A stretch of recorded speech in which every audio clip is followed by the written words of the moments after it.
Magandang umaga. Biyahe na ulit kami. Pupunta naman kami ngayon sa Boracay. Nasa halos 3 hours ang biyahe papuntang Caticlan Port.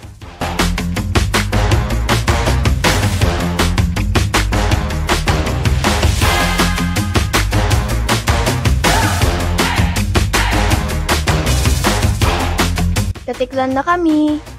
Since magfe-ferry boat papuntang Boracay, iniwan namin ang sasakyan sa Reyes Car Parking.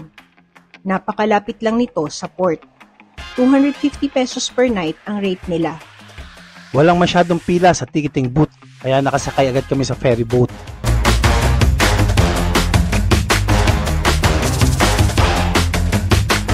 Walong minuto lang ang biyahe papuntang Boracay. Nandito na agad kami. Tok-tok din ang mga bumabiyahe dito. Sa Canyon Hotels and Resorts kami mag-stay.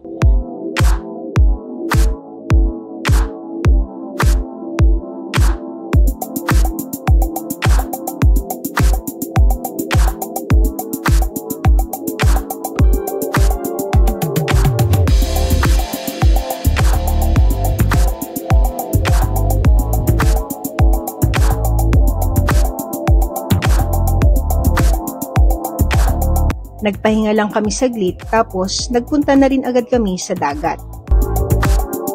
2 to 4 minutes walk from hotel ang dagat. Boracay is located in Visayas region and one of the top beaches in the Philippines. It has a total land area of 10.32 square kilometers. It was originally inhabited by the Tumandok and the Ati people, who lived in the island for generations. However, the commercial development that started in the 1970s has resulted in the severe marginalization of these indigenous communities. The rapid growth of tourism and infrastructure on the island has drastically changed its landscape and traditional way of life for the original inhabitants. Despite facing challenges, efforts are being made to preserve the cultural heritage and rights of the Tumandok and Ati people, while also promoting sustainable tourism practices to protect the island's natural beauty for future generations to enjoy.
Tagal namin naligo sa dagat.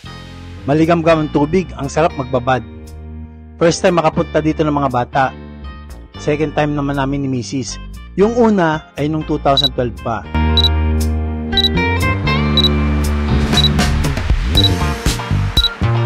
Gagalain muna namin ang D-Mall. Ang D-Mall ay isang shopping plaza where you can find almost all things you could possibly need while you are on the island. Located ito sa Station 2 between White Beach and Main Road.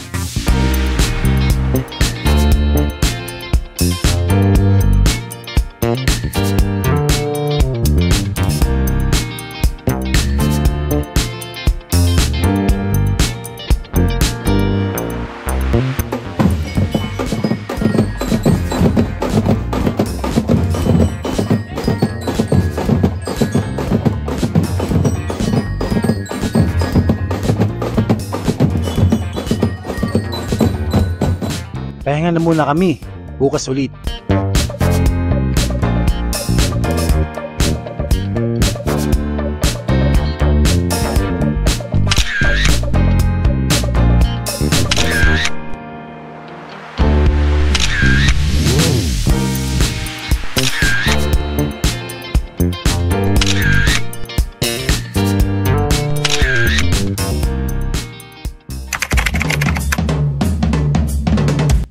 morning!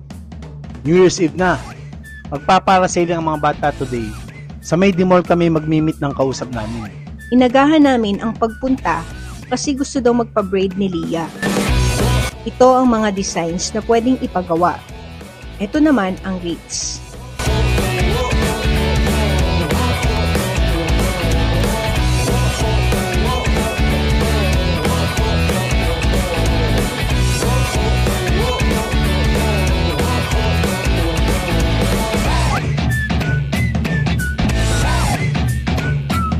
Para sailing na! Kailangan munang magpa-register. 1,800 pesos per packs ang rate nila. Ito pa ang mga water activities na pwede nyong gawin while here. Game na!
Nagdag tayo?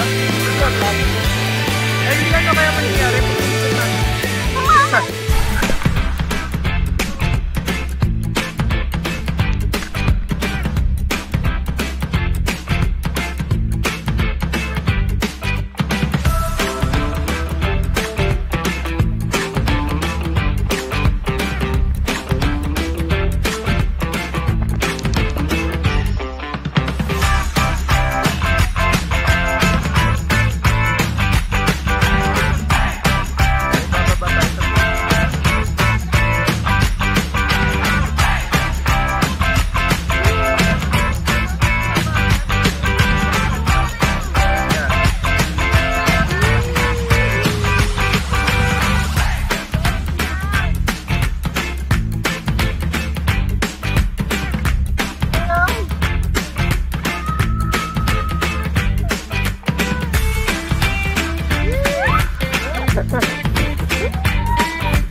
Nag-enjoy mga bata. Kakain muna. Sarap na lechon. Ang mura na nakita naming keychain. 7 pieces pero 100 pesos lang. Free name carving pa.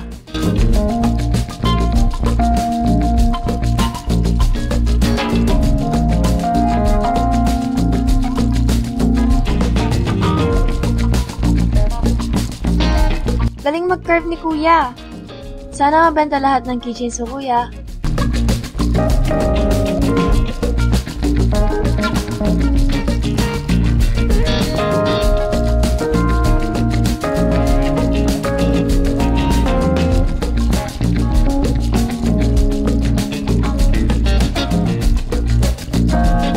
Nagpe-prepare na sila para sa New Year countdown mamaya.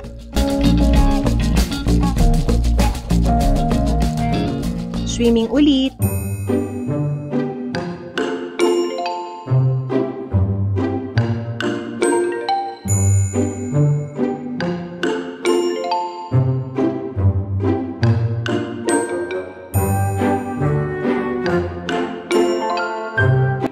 kulit.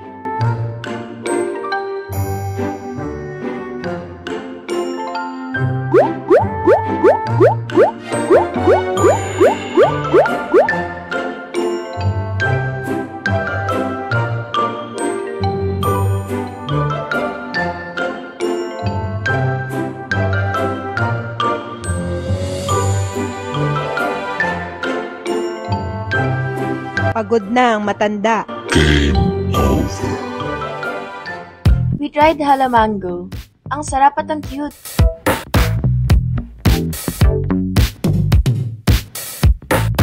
Magbibihis na muna kami para sa pagsalubong sa bagong taon.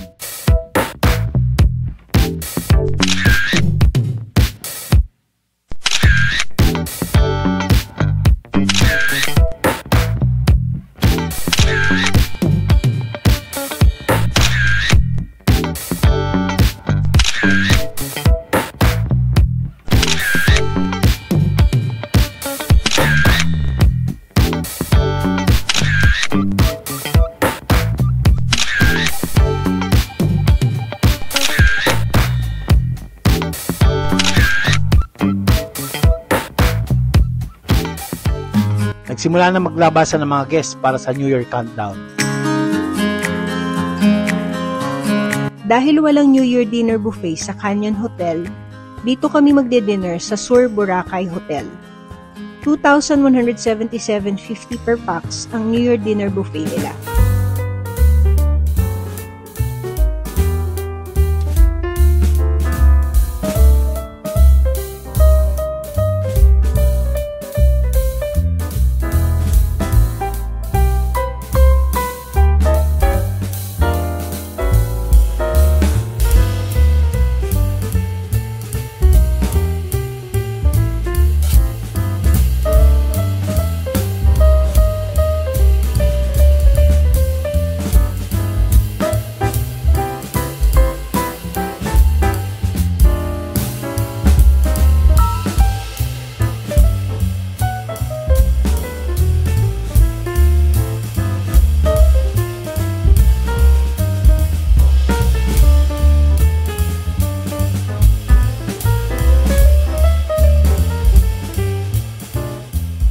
Nag-invite sila ng mga performers to entertain their guests while waiting for the New Year countdown.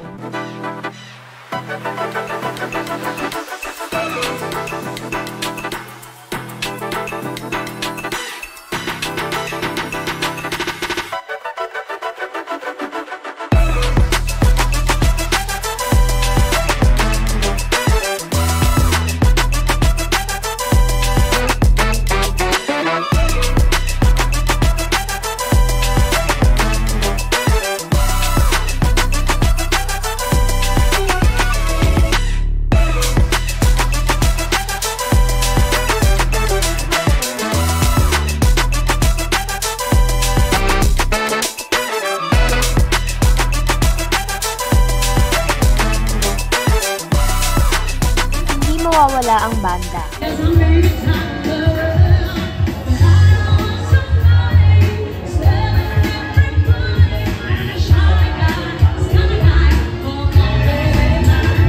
May nag-perform din ng ethnic music in their ethnic attire.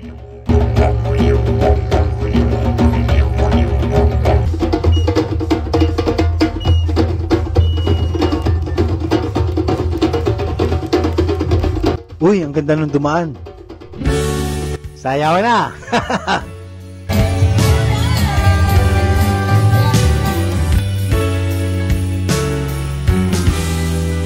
Malapit na mag-12 midnight.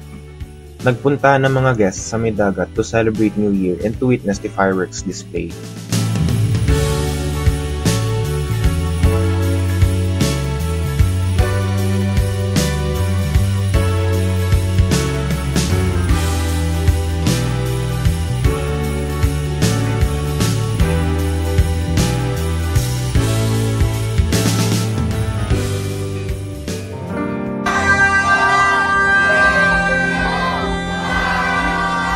Happy New Year!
Celebrating the New Year in Boracay was a nice experience for me and Kuya. Every moment is filled with something new to us. From engaging in the lively dance party to watching the stunning fireworks display on the beach. We felt the contagious energy of the island as we counted down to midnight. A pleasant beginning to the fresh year.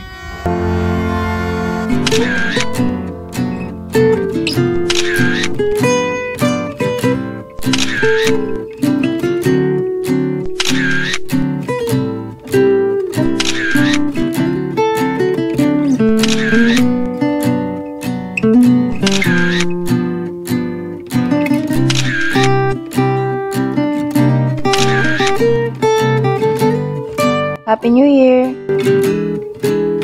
Next destination, Puerto Galera. Stay tuned for this in our next video.